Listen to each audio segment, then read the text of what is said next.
as adult toy collectors, we have what is or could be looked at from the general population as strange behavior. I mean, at the end of the day, we're adults and we're collecting toys and we're collecting action figures. But is this really any different from sports fanatics who can collect baseballs or jerseys?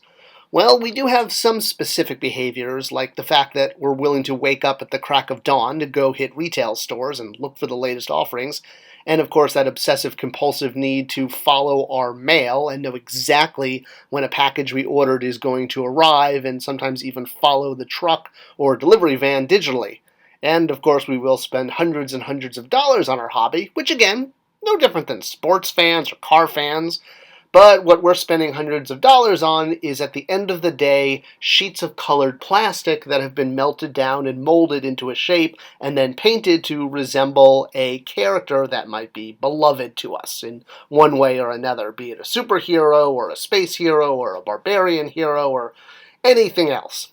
So one of the behaviors that is very unique to toy enthusiasts that isn't really shared with some of the other hobbies adults partake in is the idea of pocket toys. And I don't mean toys that are designed to be put in your pocket, or things like, Polly Pocket that just has the name Pocket in their name, or, on the boys' side, there's Monster in my pocket. These are great toys, but I'm not talking about that. I'm not even talking about action figures that have pockets, because, well, they're probably the most boring action figures, and why would I collect a guy in a business suit? Clearly an adult collector thing. So, pocket toys, meaning a figure that you can carry with you. So, Mego back in the early 80s, after they retired their 8-inch, did a line of pocket heroes, which were designed specifically with the idea of the pocket in mind. But it really was more about offering a new scale for the licenses they had, versus really diving into the psychological issues of perhaps why toys are carried around in a pocket. So it's more like this, and it's usually something that's going to be actually in the pocket versus sticking out where the public can see. Think of it as kind of that little hidden secret that we have all day. And come on, hands up, how many of us do this with action figures? I absolutely do, and I'm more than willing and will go into detail about my personal behavior. And we even have that pocket on our jeans that feels like it's designed to hold an action figure, right? That little weird pocket that you can't figure out what are you supposed to put in it. I mean, obviously people come up with all sorts of things. It's actually designed for a pocket watch.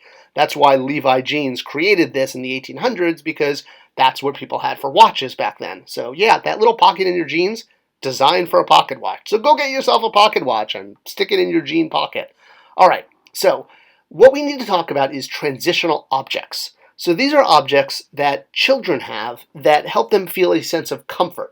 If you have a child and they're sleeping with a specific stuffed animal or a blanket, that is what is called a transitional object.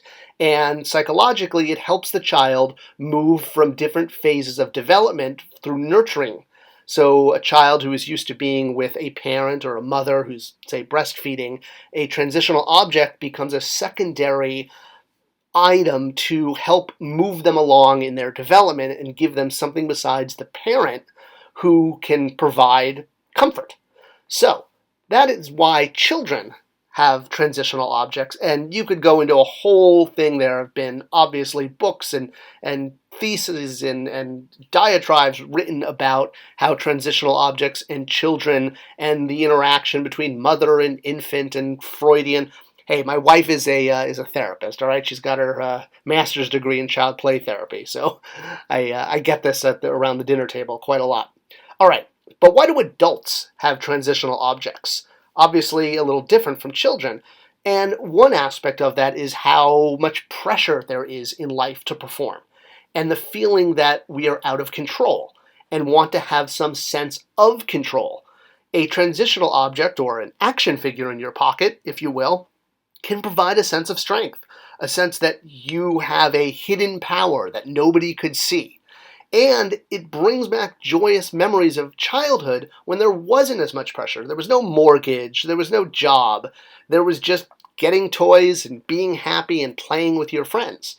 And having a toy on you, having an action figure near you, and call it a pocket action figure, can help recall these memories and provide that extra bit of power you need mentally to get you through the day.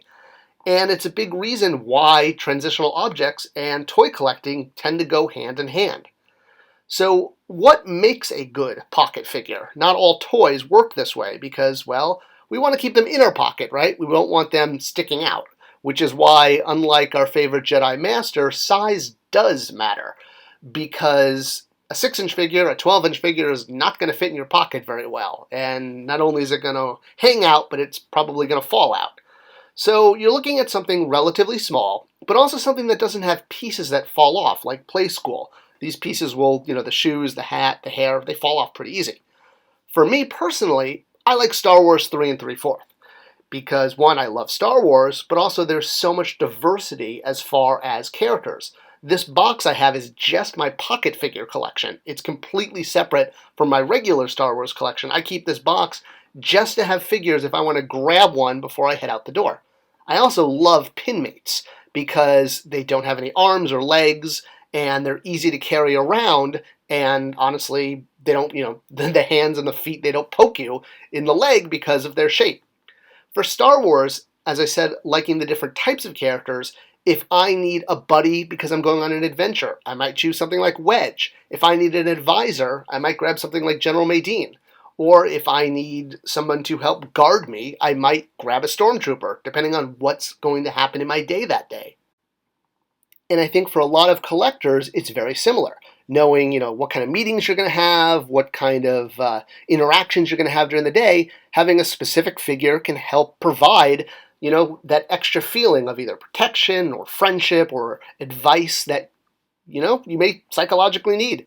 Same thing, with Pinmates. Again, I really love these as pocket figures because they're easy to carry around, and it's like having your favorite figure there with you all day. These ones also fit right there in the breast pocket, too, and I find Pinmates are kind of perfect for that. If you've never checked out Pinmates, yeah, not that I'm just plugging them because I worked on them, but they are a really fun line. They're based on the old Fisher-Price figures from the 70s, but, with actual licensed characters.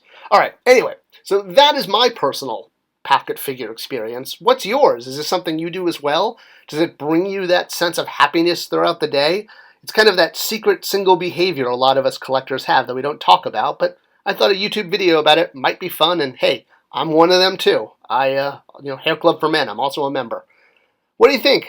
Are there certain pocket figures you carry around? Do you have a favorite? Let me know in the comments below, and do share this with other people because it helps tell YouTube to keep sharing it. Thanks for watching, and I'll see you next time.